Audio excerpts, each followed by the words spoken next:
जय हिंद साथियों। भारत रत्न कर्पूरी ठाकुर समान ज्ञान प्रतियोगिता जो हो रहा है उसमें जो 9 फरवरी को एग्जाम हुआ उसमें जो जो क्वेश्चन पूछा गया 9 फरवरी को उसके बारे में थोड़ा सा डिस्कस कर लें। पहले भाग को हम लोग ले रहे हैं जिससे 10 क्वेश्चन पूछा गया हिंदी के सेगमेंट को। यदि हम इसके पहले क्वेश्चंस को देखें जो हिंदी है उसमें क्या क्या पूछा गया।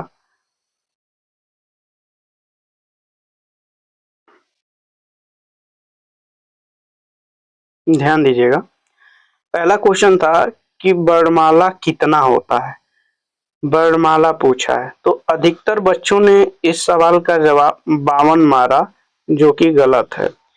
रीजन क्या है कि हमसे वर्णमाला पूछा है, वर्ण नहीं पूछा है। अगर वर्ण पूछता तो इस सवाल का जवाब हम 52 आ कर देते, लेकिन हमसे वर्णमाला पूछ लिया तो अब इस सवाल का जो जवाब आप देंगे वह 1 देंगे। ऐसा क्यों?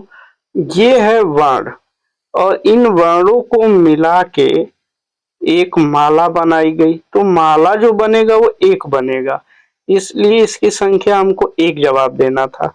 तो हमने तो वर्ण की संख्या बता दी इसकी, तो ये वाला तो गलत हो गया था। एग्जामिनर थोड़ा सा चालाकी कर गया और हम इस बात को मिस कर गए। दूसरा क्वेश्चन यदि आप देखेंगे तो एक शब्द उपयोग हुआ है शौक। शौक में जो ये शब्द जो अक्षर प्रयोग हुआ है इसका उच्चारण स्थान हमको जानना था। तो देखिए हमारे पास क्या है, ये जो स है यहाँ एक दंत दिया है, मूर्धन्य दिया है, ओष्ठ दिया है और एक तालव्य दिया है।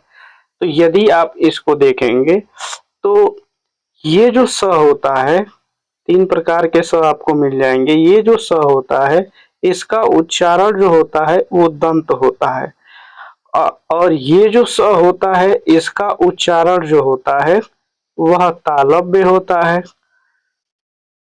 तालु सटेगी जाके जीवा पे, सॉरी जीभा सटेगी तालु में जाके। और जो तीसरा स है इसको मूर्धन्य स के नाम से हम लोग जानते हैं। तो ये मूर्धन्य स था यहाँ पे। तो हमारे जो क्वेश्चन पूछा गया वो इससे पूछा गया था, इसलिए हमारा जो जवाब आएगा वो क्या आएगा, तालव्य। ऑप्शन नंबर डी करेक्ट हो जाएगा। अब हम तीसरा प्रश्न देख रहे हैं। तीसरा प्रश्न है राधा अत्यंत सुंदर है में प्रविशेषण पूछा गया है। ध्यान देने वाली बात क्या है कि जिसकी विशेषता बताई जाती है उसको हम विशेष्य कहते हैं। वाक्य में जिस शब्द की विशेषता बताई गई उसको विशेष्य कहा गया। अच्छा, विशेष्य की जो भी विशेषता होती है उसको हम विशेषण कहते हैं। यानी राधा की विशेषता है कि वह क्या है, सुंदर है, तो राधा की जो विशेषण बना वो क्या बन गया, सुंदर। अब एक बात और समझनी है, हमसे पूछा गया है प्रविशेषण। प्रविशेषण 2 शब्दों से मिलकर बन गया है प्रविशेषण। तो यदि आप इसको देखेंगे प्रविशेषण को, तो प्र जो उपसर्ग है इसका जो अर्थ होता है वह होता है पहले, तो पहले होता है। तो विशेषण के जो पहले शब्द आता है वह एक तरीके से प्रविशेषण हो सकता है। दूसरी बात कि विशेषण वह होगा जो किसी विशेषण, ध्यान दीजिएगा, प्रविशेषण वह होगा जो किसी विशेषण की विशेषता को बताएगा। तो अब हम चेक करते हैं कि विशेषण कौन है। तो देखिए राधा सुंदर है, अब राधा कैसी है, कितना है, कितने हैं, ये सब सवाल विशेषण के जवाब देते हैं। तो राधा सुंदर है, कैसी है राधा, सुंदर है, तो राधा की ये विशेषता हो गया, इसलिए ये विशेषण हो गया। अच्छा, जो राधा सुंदर है वो कितनी सुंदर है, तो इस सवाल का जवाब आया अत्यंत। तो ये जो सुंदर विशेषण है इसकी विशेषता जब बताई गई तो यह शब्द क्या कहलाएगा, प्रविशेषण कहलाएगा। यानी अत्यंत शब्द जो ऑप्शन नंबर बी है वह क्या हो जाएगा, करेक्ट हो जाएगा प्रविशेषण में। विशेषण की विशेषता बताना प्रविशेषण कहलाता है। तीसरा क्वेश्चन चौथा क्वेश्चन है निजवाचक सर्वनाम है। तो ये ध्यान दीजिएगा, बड़ा इंपॉर्टेंट प्रश्न है, इसको ध्यान दीजिए। देखिए यहाँ एक शब्द प्रयोग हुआ है मैं, एक प्रयोग हुआ है तुम, एक प्रयोग हुआ है आप और एक प्रयोग हुआ है हम। तो देखिए निजवाचक सर्वनाम जो होता है वो आप होता है, तो ये आंसर करेक्ट हो जाएगा। तो फिर मैं कौन होता है? तो मैं जो होता है यह पुरुषवाचक सर्वनाम होता है, पुरुषवाचक सर्वनाम। और पुरुषवाचक सर्वनाम में एक होता है उत्तम पुरुष, इसी उत्तम पुरुष में दो सर्वनाम आते हैं, एक आता है मैं और एक आता है हम। कमेंट बॉक्स में आपको जवाब देना होगा मैं एक वचन है कि बहुवचन, हम एक वचन है कि बहुवचन। अच्छा, पुरुषवाचक में जो दूसरा पुरुष आता है वो आता है मध्यम पुरुष। मध्यम पुरुष, मध्यम पुरुष में आता है आप या तुम। तो ये आप वो वाला नहीं है जो निजवाचक वाला है, यहाँ तुम ही को जब सम्मान से कहा गया तो आपका संदर्भ होता है। और अन्य एक जो सर्वनाम होगा अन्य में यह हो जाएगा क्या, वह या वे, इस तरह के। तो ये हो गया मैं पुरुषवाचक सर्वनाम, तो ये वाला आंसर हमारा नहीं होगा। तुम आपने देख ही लिया कि यह मध्यम पुरुष है, हम आपने देख ही लिया यह उत्तम पुरुष है, तो ये वाला हमारा आंसर करेक्ट हो जाएगा निजवाचक सर्वनाम का। पांचवा क्वेश्चन आप देखिए, पांचवा क्वेश्चन जो है ये पूछा जा रहा है कि निम्न में से किन वर्णों के ऊपर सिरोरेखा नहीं होती है। ये इंपॉर्टेंट प्रश्न मिल गया, सिरोरेखा नहीं होती है। तो सिरोरेखा किसे कहते हैं? देखिए कोई भी वर्ड है, जैसे ये वर्ड है क, इसके ऊपर ये जो रेखा है यही रेखा जो होगी ये सिरोरेखा कहलाएगी। अच्छा, सिरोरेखा ये ध्यान दीजिएगा, ये बड़ा इंपॉर्टेंट पॉइंट है और शायद आज तक आप इसको जानते भी नहीं थे। तो देखिएगा इसमें तो इस पे जो पहला ऑप्शन है इस पे तो है, तो ये खत्म, यहाँ नहीं था, बाकी फ पे था तो ये भी खत्म। थ इस पर, भ ध छ पे भी है, ये खत्म हो जाएगा। इन तीनों पर नहीं था, चौथे पे था इसलिए खत्म हो गया। ऑप्शन नंबर सी यदि आप देखें तो ऑप्शन नंबर सी की एक विशेषता आपको दिखेगी कि थ पे देखेंगे, भ पे देखेंगे, ध पे देखेंगे और छ पे देखेंगे तो यहाँ इन चारों वर्णों पर कहीं भी ऊपर सिरोरेखा, इस ध्यान दीजिएगा जिन अक्षरों में ये गोली होगा और गोली ऊपर के तरफ होगा तो इसके ऊपर से सिरोरेखा नहीं जा सकती है। तो इन चार वर्णों के अलावा, इन चार वर्णों के अलावा एक वर्ण और होता है, जरा उसको भी देख लीजिए। देखिए किसके किसके ऊपर नहीं होगा, थ के ऊपर, भ के ऊपर, ध के ऊपर, छ के ऊपर, और जो विसर्ग होता है इस विसर्ग के ऊपर कभी भी जो होगा, ये विसर्ग जो होता है इसके ऊपर अह की मात्रा जिसे कहते हैं हम, इन पांचों के ऊपर कभी भी सिरोरेखा नहीं जाएगी। तो इस सवाल का ऑप्शन सी था।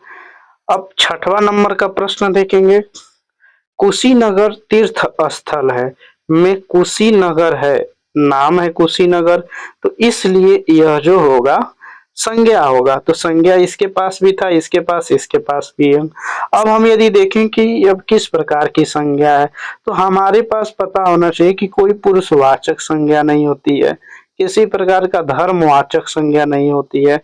तो हमारे पास मिला व्यक्तिवाचक संज्ञा होती है और जातिवाचक संज्ञा होती है। अच्छा, व्यक्तिवाचक संज्ञा किसे कहेंगे? देखिए व्यक्तिवाचक संज्ञा वह संज्ञा होती है जो केवल और केवल एक होता है, उसका विकल्प नहीं होता है। और जब हम इसको कहेंगे तो हमारे दिमाग में केवल उसी का ही चित्र बनेगा, किसी और का नहीं बनेगा, उसका विकल्प नहीं होगा। ये बात आप ध्यान रखिएगा, जिस संज्ञा का विकल्प नहीं है वह व्यक्तिवाचक संज्ञा। कुशीनगर कई नहीं है, एक ही है, इसलिए स्पष्ट होता है कि कुशीनगर जो है वो क्या है, व्यक्तिवाचक संज्ञा है।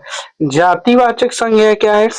पता चल रहा है कि चारों तरफ जातिवाचक संज्ञा होती है। जैसे कुर्सी ले लीजिए आप, पुस्तक ले लीजिए, वो एक से ज्यादा जो होगा, एक से जो ज्यादा होता है वही का क्या कहलाता है, जातिवाचक संज्ञा कहलाता है।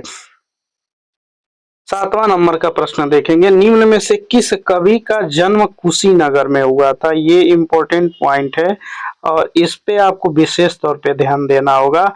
देखिएगा, कबीर, कबीर को तो आप जानते हैं कि हुआ नहीं था, और महात्मा बुद्ध के बारे में तो आप जानते ही हैं कि यह महात्मा बुद्ध का जो कुशीनगर है यह है परिनिर्वाण स्थली, यानी कि कुशीनगर में भगवान बुद्ध ने अपने शरीर का त्याग किया था। तो कुशीनगर में भगवान बुद्ध का परिनिर्वाण स्थली है, तो यहाँ जन्म तो होगा नहीं। तो ए और जो डी ऑप्शन है ये तो कभी नहीं होगा। अब आपको समझदारी क्या करना है, दिमाग क्या लगाना है कि ऑप्शन नंबर बी और सी में आपको ध्यान लगाना है। तो ये बात आप कमेंट बॉक्स में करेंगे कि ऑप्शन नंबर सी और डी में कौन आंसर करेक्ट है, आपको कमेंट बॉक्स में आके लिखना होगा। चलिए, बोलगा टू गंगा के लेखक आप इसमें जानते हैं कि मुंशी प्रेमचंद, राहुल सांकृत्यायन, अज्ञे।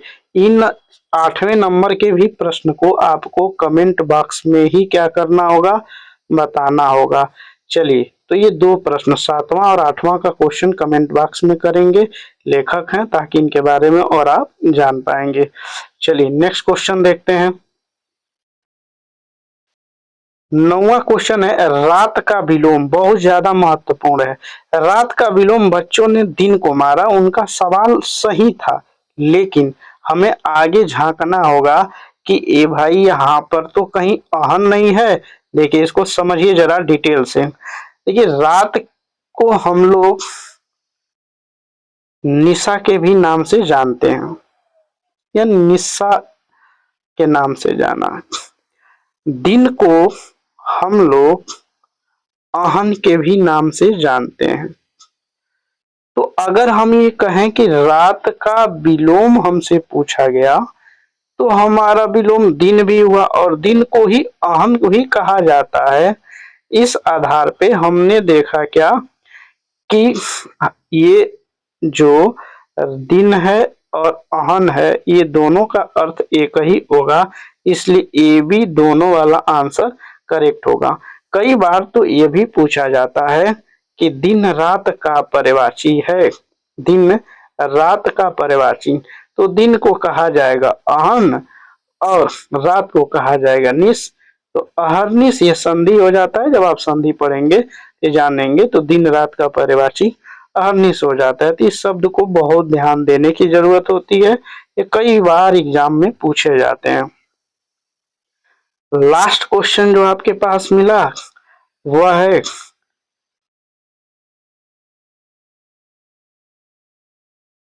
10वें नंबर का प्रश्न। 10वां नंबर का प्रश्न है, मेरा घर अच्छा है में किस प्रकार का सर्वनाम प्रयोग हुआ है। तो ध्यान दीजिएगा, अनिश्चयवाचक तो है नहीं, इस बात का कोई ऐसा तो मिलता नहीं है कि निश्चय नहीं है, तो ये वाला जवाब गलत हो गया। निश्चयवाचक एकदम दबाव तो दिया नहीं जा रहा है, तो ये भी आंसर क्या हो जाए, गलत। सर्वनामवाचक फालतू का शब्द है, फालतू का यहाँ दिया गया, तो कोई मतलब नहीं बनता है इस सवाल से, तो ये गलत हो जाएगा। अब बचा संबंधवाचक, यह ध्यान दीजिएगा। होता क्या है कि जब किसी सर्वनाम के बाद, ध्यान देने वाली बात है, जब किसी सर्वनाम के बाद कोई भी, सर्वनाम के बाद कोई भी संज्ञा आ जाती है, सर्वनाम के बाद कोई संज्ञा आ जाए, तो ये ध्यान दीजिएगा, इसको हम लोग सार्वनामिक विशेषण बोलते हैं, सार्वनामिक विशेषण बोलते हैं। चूंकि यह ऑप्शन में शब्द है नहीं, तो हमें थोड़ा सा और देखना पड़ेगा कि अब क्या होगा। तो जब सर्वनामिक विशेषण इसका करेक्ट आंसर था, लेकिन यह है नहीं, ऐसे केस में आपको क्या करना होगा। देखिए, यहाँ मेरा जो है ये एक सर्वनाम है और घर जो है ये संज्ञा है, तो यहाँ सर्वनामिक विशेषण होना चाहिए था। चूंकि अब ऑप्शन में है नहीं, तो अब हम कैसे इसको तलाशेंगे। देखिए, जब मेरा में दो शब्द है, एक है मैं और एक है रा प्रत्यय,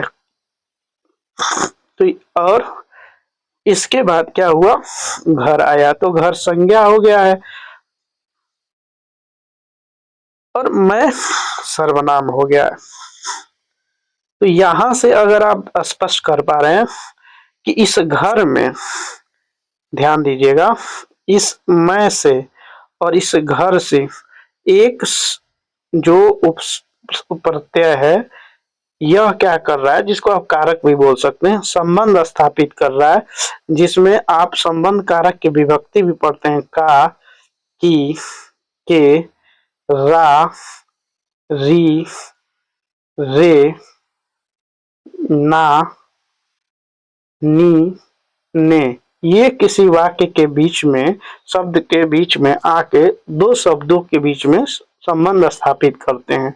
जैसे तुम में रा लग गया तो ये हो गया तुम्हारा घर, आपके पिता, काकी के आ जाएगा, इसलिए यहाँ आंसर क्या आ जाएगा, संबंधवाचक करेक्ट हो जाएगा। तो मुझे उम्मीद है कि बच्चों ये जो 10 क्वेश्चन आपसे कराए गए हैं आपके सामने, इसमें से ज्यादा क्वेश्चन आपको कहीं ना कहीं देखने को मिल जाता है और बहुत कुछ सीखने को मिला होगा। इसी पैटर्न को आधार बना के जो 16 फरवरी को एग्जाम होने वाला है उससे क्वेश्चन पूछा जाएगा। ये बहुत फायदेमंद रहेगा। आप इस चैप्टर को देखें, इस पार्ट को देखें, इसके लिए आपको बहुत बहुत धन्यवाद। आगे किसी अन्य सलाह को जानने के लिए कृपया चैनल को सब्सक्राइब